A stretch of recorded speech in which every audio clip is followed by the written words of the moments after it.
if we're going to make this leap and we're actually going to try and take what for the last 10, 20, 30, 40 years has been a pretty just cost center type of a correspondence, and we're going to ask it to be this very fundamentally different thing, how do we do that? And so I'm now going to walk through a little more of through the factory floor of what does it look like when we start to make this transition and how do we do it.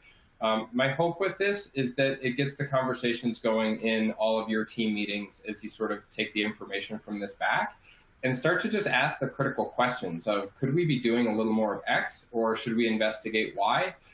Because it might help us to get this whole spend onto a little bit more of a strategic level.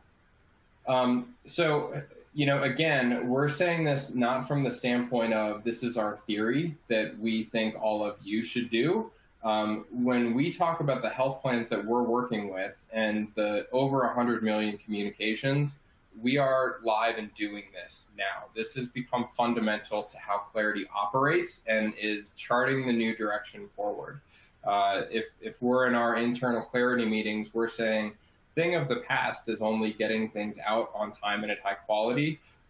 Those, as I've mentioned, are becoming table stakes, and where we really need to go deliver for our clients is in the sense of where is the value out of what we print and distribute.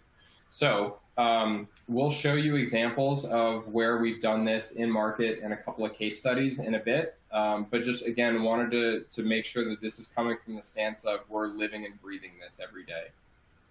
So how? When we look at our engagement platform and really the engine that runs and churns out every piece of correspondence that we create, we start with questions rather than an intake of a letter. We have a consultative conversation and say, well, who do we want to target? Who is the target audience that we want to do a thing?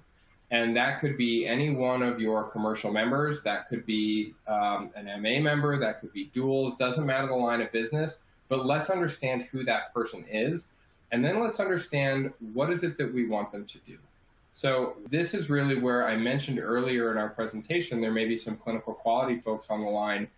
Health plans, all of you know exactly what the difference is between a person being not adopting a particular benefit that can improve his or her state of health and going ahead and adopting that piece of technology or that service or that interaction that they have access to.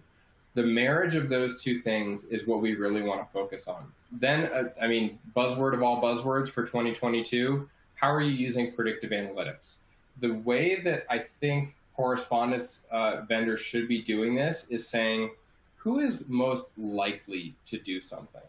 And if you just maybe think of one of your members and say, well, I'd love for them to do these 3 or 4 things, but they're most likely to just register for the portal or download the app, maybe we put them in that category so that we know that we get a win from an engagement perspective with them, rather than trying to solve all of their chronic condition management problems at once.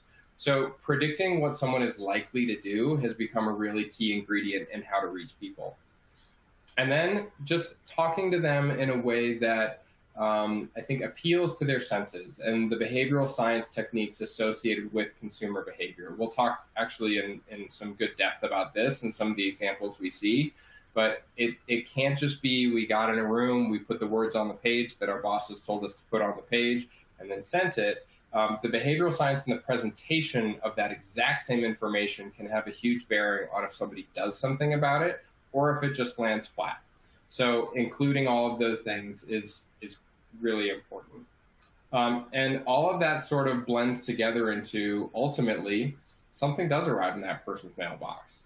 And the closer it is on that generic to personalized spectrum, the better shot that we've got of it being well received and taken action on.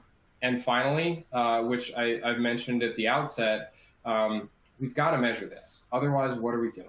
And if someone were to say, hey, I spent X amount on my print correspondence, on my EOBs, on my ID cards this year, what did that do for me? If we don't have a good answer for that, I would argue that we're probably not getting enough out of all of that, that print fulfillment. So we'll look a little bit at that. As we go through this, and I'll just go through quickly, you're going to start to see some bring it to life examples. So maybe you're partnered with Sword Health for musculoskeletal. Maybe your members have access to Lumongo for diabetes prevention. And maybe we also know who is most likely to do what based off of our history with those members. But all of these start to be, we can fill in the blanks, right?